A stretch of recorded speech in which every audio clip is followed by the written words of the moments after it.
I am Mark. I'm Alex. Hey, I'm David. I'm Trevor. We are Metal Allegiance, and you're watching Army of One TV.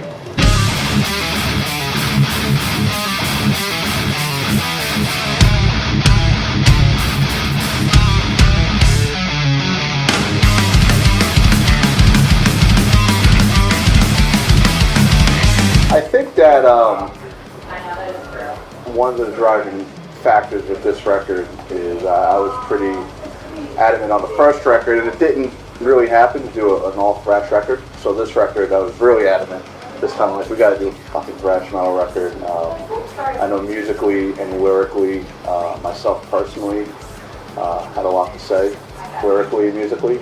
And I think with obviously having the guitar player from Testament and a bass player from Megadeth, you're automatically in thrash land. But I think we bridged the gap because Mike Portnoy's not known for being thrash. He's more of a progressive guy. And myself, I'm just not known at all. And but I think those work because I bring a little bit of a newer flavor to it. Mike brings his progressive flavor to it, and you take those two and you combine them with Dave and Alex. You know, Metal Allegiance 1 and then Volume 2, Power Drunk Majesty is what comes to that. Every singer on every song, there's a different story of how it happened. I think some of them, as we were shaping up the song, even from the get-go, we kind of had a rough idea who we might want to get. And then there were other songs where we really had no idea. And then it was a matter of waiting till we finished the song and trying to imagine some different voices, and then seeing who was available.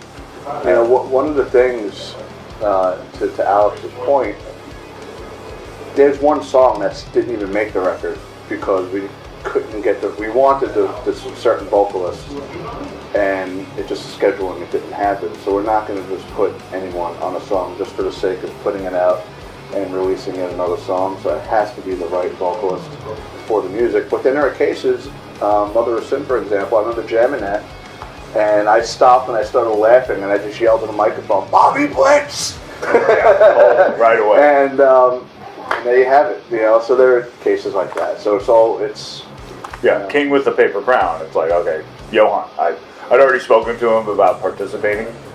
But then there were others, like, the Accuser ended up being this intense tune. We don't know what to do with it. And then, we were talking about, let's get somebody new, somebody you wouldn't expect. And then we find this guy. The old wild card move. You know, it's funny how Trevor came about. Kristen, who works at Nicholas Lash, she does a lot of the publicity and PR for us.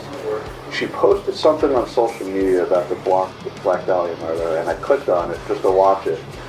And then, coincidentally, at the same time, Alex was doing a gig somewhere on the West Coast. Ozfest. Ozfest they were on, and it just so happened, and I was like, we didn't know you. We had no idea how to get in touch with you. At the same time. I had no fucking clue. I'm like, how do we get him? You know, and I don't even remember who. Yeah, I was getting ready to go on. We're trying to find the right voice for the song, and I remember hearing off in the distance, "What band is that right now?" And I asked one of somebody who worked there, "Who's playing now? I need to know."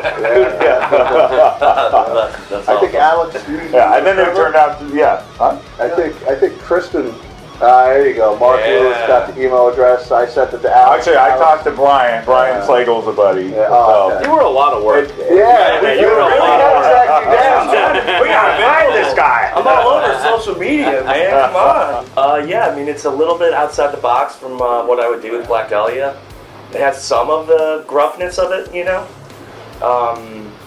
But I mean, it was really fun to do something different and step outside my comfort zone a little bit.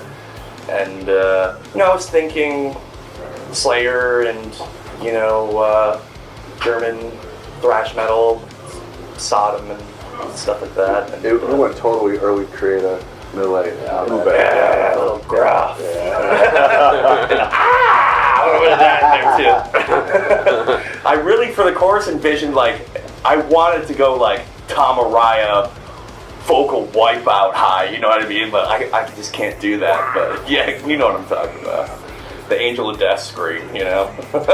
But it worked great. Cool. I really like how it came out, and like you're saying, I think it's old and new. You know what I mean? We write these records together in we call Casa de Portnoy over at Mike's house in Pennsylvania, which is kind of like in. It looks like Yeah, this it basically place. it's like a historical archive. It's a shrine. Yeah, means drum room and guitar center. But it's very relaxed. It's chill. Mike's whole house is. I remember the first time we went there. It was like, I don't know, 11, 12 o'clock at night, and we're like, well, maybe we should shut it down so the kids, let the family go to sleep. And we go up, and Mike's wife Marlene is like, you guys are a bunch of pussies. Get down Get back to work. So we went down there right until 3, 4 in the morning until the Walking Dead festival started with Mike. But it's very chill, it's very musical, and that's really where the writing happens. So we write together, but then after that, Mike always tracks his drums at his place.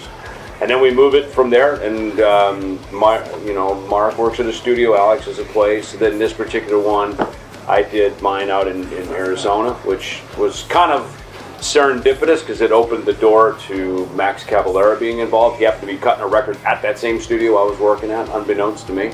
So when we asked him, one day Mark calls me and says, dude, what do you think about getting Max on the record? I said, let me hit Gloria right now. And so literally within a couple of days, it was in motion, And that was another great coincidence, right? Wasn't he there? He just happened. Yeah, just happened to be there. Yeah, I was cutting bass, and again, John, the engineer, said, "Look, Max will be in here tomorrow," and just in passing. Oh yeah, hey, tell Max hello. And then Mark calls, says, "Hey, let's get Max on the record." So, and I think probably the big thing on this album was to get an international flavor, sort of out of just what we did on the first record. So I think that's one difference on this one. And then also getting some of the young bucks in here, because the last thing that thrash needs is just to be a bunch of old farts playing thrash, and Alex and I being probably the elder statesman, I'll call us, but Get off my lawn. Yeah. When Alex starts to play, when we first get together, you very much hear Megadeth and Testament because it's probably what we had just been doing. We'd probably just been on tour. And then as we start to work and write, we sort of settle into our own sound. And I think that's what we found on that first record is Mark brought, because again, being kind of the unknown guy, The swagger. other than being our friend, and really driving the mission of Metal Legions, he's the one he brought in some new riffs and some new sounds, kind of this Pantera-ish, all the way over to Sabbath-ish, and it was that was a flavor we didn't naturally have on our own, and so everybody who comes in adds this extra seasoning to it. That comes from my yacht rock listening. Yacht rock. Your yacht rock, yeah. Well, the drums are done to the rough tracks, basically. Once we have that initial, we create the foundation together. Before this, Portnoy tracks his drums to that. There's a lot of mistakes.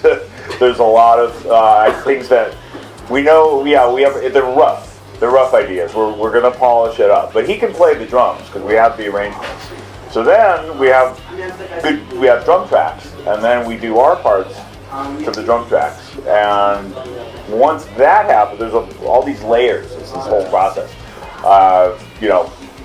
Basically, I'm doing all the riffs on the record, so I'm basically 2 guitar players.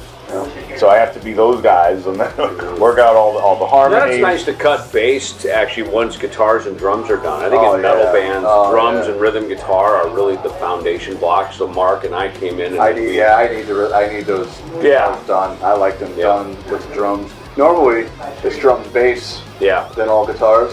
But you gotta lock into what Alex really defines, these are absolutely the final notes, and then we can play to that. And also I think for his bass players, when you know how big the drums are and how big the guitars are, you know where you can get your bass to sound big, where you can fill in. Otherwise you're just kind of shooting in the dark. The records I've cut over the years I think sound way better playing bass like we did on our records, where the drums and guitars are down. Yeah, like the early metal records I listened to had one guitar. The first Ozzy records, Dio, Sabbath, but we're doing it more in the 2 guitar style, even though one guitar. And I think the template there is Hetfield Ulrich, who, as far as I know, that's the rhythms are done. Everything's built around that. They are. And that kind of works. But then, say that's done. Then there's vocals, and that's a whole other thing. So we get how we did this though. I recorded on the studio in Long Island, but I also took those tracks back to our main studio, which is in Long Island City here in New York. And that was kind of like the central hub of this record. You know, all the parts, pieces of the puzzle come into, you know, I call it mission control. And then we're sitting behind boards. You know, all right, this goes here, this goes there. And there have been many nights where Alex and I would go to the studio, and the title track, Power Drunk Majesty, is a great example where I remember sitting there, Mark Osagata sent in a recording of him reciting the Declaration of Independence. But it wasn't working. Mark did it. Yeah, and he did a well. good job, but it just, something wasn't there. So I just started looking up, and I found John F. Kennedy. When he Senator John F. Kennedy. Free president. Recited it perfectly, the way in time. I was like, that's it. Yeah. So I literally record this. Yeah, scrap it. And public record. and I record this, and it just fit like, and you know, things like that. So to have that one remote studio to do things like that is key. Yeah, a lot of the icing happens in that studio. I buy a copy of every record I play on iTunes. I do a pre-order. So that's a last good night, as idea. I got in my Uber leaving the venue, I got a notification.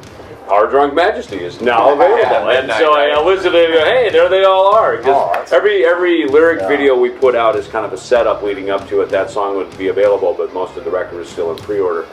So yeah, it's cool. In fact, it was fun to go, like a week ago, got a little package care of the record label, and then it was fun to, we get vinyl, CDs, and cassette. This is even available on cassette, which is very cool by Nuclear Blast. Awesome. They do a real thrash cassette.